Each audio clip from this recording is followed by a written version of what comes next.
Hey everyone, Fallout here, and today we're talking about a ton of awesome new information regarding Armor 2.0 in Destiny 2. If you didn't get a chance to watch it, Bungie streamed a preview today about how exactly customizing your Guardian's gear will work with the new Armor 2.0 system set to drop this October in Shadowkeep. There's a lot of ground to cover here, so I'll cover everything that was touched on as best I can. First off, the non-armor related changes. These aren't as important, but are probably worth mentioning. As you can tell by the Bungie footage here, the Glimmer cap is officially being raised to 250,000. And in your menu, your Sparrow will now appear behind you and your Ghost will hover up over your shoulder like a weird little space parrot. Not exactly game-changing, but good to know. Next change. Some of you already might know this, but Bungie is officially bringing back Intellect, Discipline, and Strength stats, which were the original 3 character stats back in Destiny 1. Having a high Intellect will make your Super recharge faster, having a high Discipline will make your Grenade recharge faster, and having a high Strength will make your Melee recharge faster. These new stats aren't replacing the current stats of mobility, resilience, and recovery, by the way.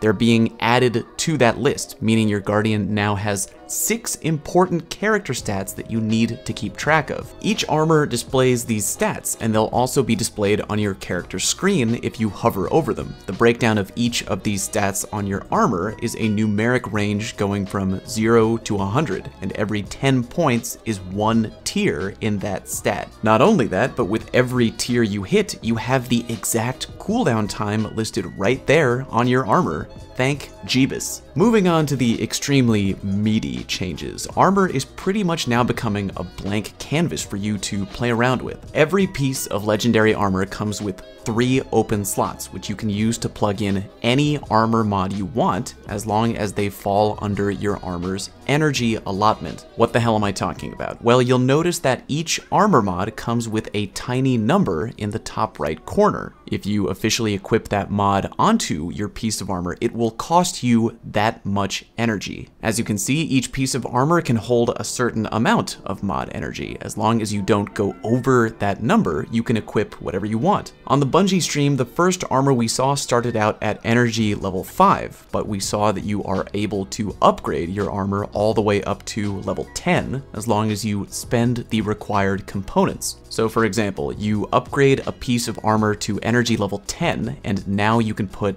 let's say, 1 armor mod in at level 4 and 2 armor mods in at level 3, because altogether that fills up exactly 10 energy. The limit per armor piece is 3 mod slots though, so even though you have a budget of 10 energy per armor, you couldn't equip, let's say, 10 armor mods at level 1 energy each, and you can't equip 5 armor mods at 2 energy each. You got 3 slots available and you have up to 10 energy to spend on each piece of armor. It was also mentioned that fully upgrading your armor to a level 10 energy capacity is going to add an extra +2 to all of your 6 character stats that I mentioned before. I should also point out that the cost needed to upgrade your armor to level 10 energy is going to cost the following components: Glimmer, no shock there, and legendary shards for the most part. And the third component will be enhancement cores at the lower level, enhancement prisms at about the mid-level, and ascendant shards once you reach the highest level. I believe Bungie also mentioned that they want to give players a lot of new ways to acquire these upgrade materials, so hopefully we don't have to worry about that too much. Now, that's all incredibly huge, and I'm already jittery thinking about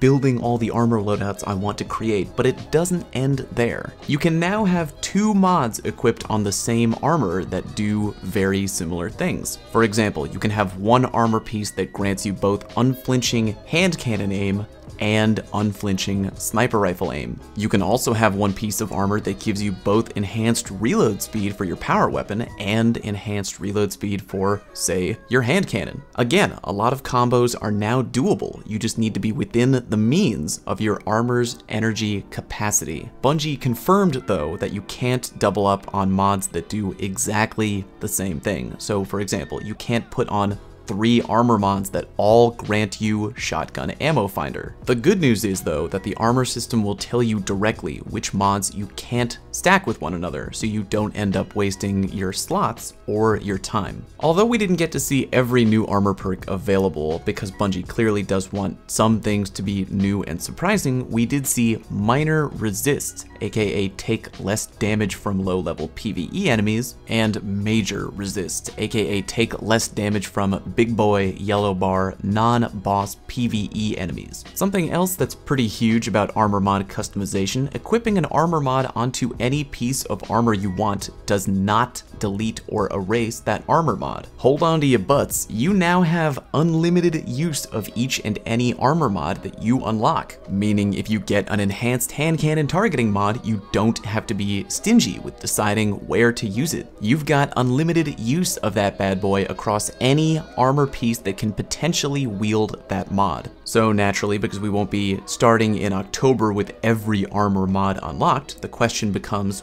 well, how do we unlock these armor mods? According to Bungie, mods will drop from 3 different sources. 1, the gunsmith at the tower, where you can either buy them from his rotating inventory or acquire them randomly through gunsmith engrams. 2, you can get them out in the wild from world engrams, which again drop randomly. And source number 3, which will be the way to farm some of the higher tier armor mods, aka almost anything with the word enhanced attached to it, will come from engrams from pinnacle sources, aka Iron Banner, the Raid, etc. What's going to happen to the old armor mods, you might be wondering? According to Bungie, they're not going to be removing or dismantling them from your character or from your vault. They'll still be around if you want to use them for whatever reason. They did say that eventually almost all players will probably want to switch over to Armor 2.0, but you can keep your old modded armor if you like. Furthermore, because they want players to both have good perks on their armor and have armor that looks good,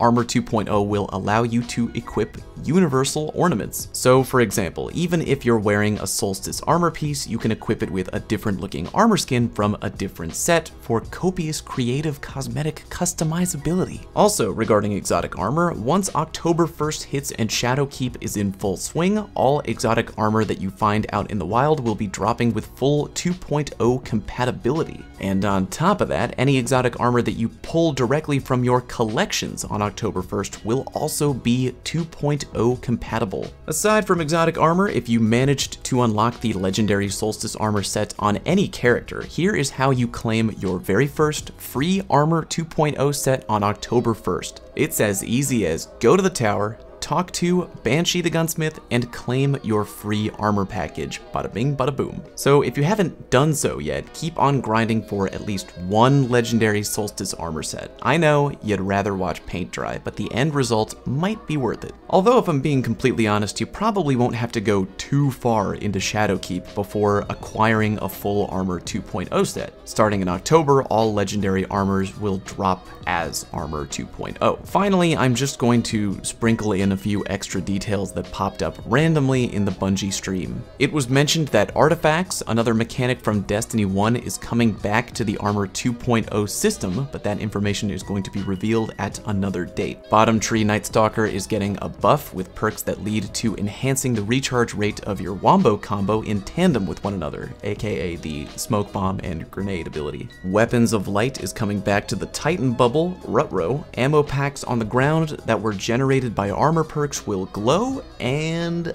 that's it. That's all I got. Wow, a lot of info right there. Kind of a lot to take in. My gut reaction is that I really like these changes to the armor system. As I'm sure most of you know, I'm a min-maxer at heart, and now I'll finally be able to clean out a ton of room in my vault because I'll no longer need to stash dozens and dozens of armor pieces, each with random rolls. The new armor system allows me to take just any piece of armor I have and instantly customize a set to my exact specifications, even down to how it looks. Unreal. Now, I have spoken to some friends who bring up a good point. They're worried that giving us too much customization options and too many mod options, it may reduce, quote, the chase, aka why do we need to play the game and hunt down gear if our gear can already do everything? I understand that viewpoint, to a degree. As far as we know, random rolls on weapons aren't going anywhere, and also,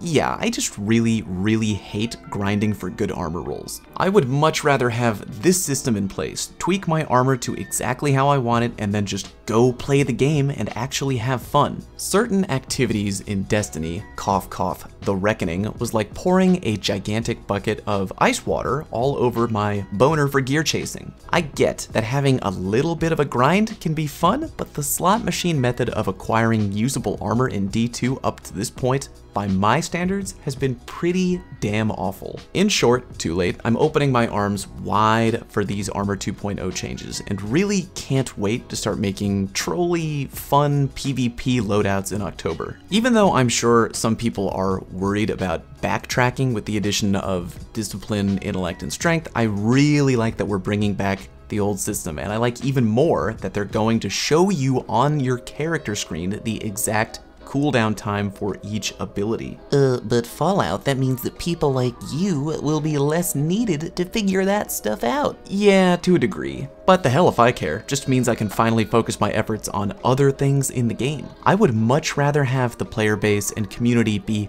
actually informed on the types of armor they have on, rather than playing the guessing game. Regarding artifacts, I'm still sort of worried a little bit that this could all go horribly wrong. I mean, I'd like to think that Bungie learned their lesson back at the end of D1 when they introduced some pretty bad artifacts like the Memory of Scory, which the community did not receive well. I guess we'll have to wait and hear more about artifacts, but yeah, just hoping that we don't have any options on the table that are too devastating to how we play the game. Other than that, it's all gravy to me. I'm already wondering what other new armor mods we might have available. But enough from me. What do you all think? Are you hyped about the new Armor 2.0 system? Are you unsure? Hit me with all your thoughts down low in the comment section. If we get any more information between now and October, you know I'll be sure to post it here, so be sure to click on the subscribe button if you haven't already, and the notification bell if you're a baller to be alerted about new content. Thank you all very much for watching, and I'll see you next time.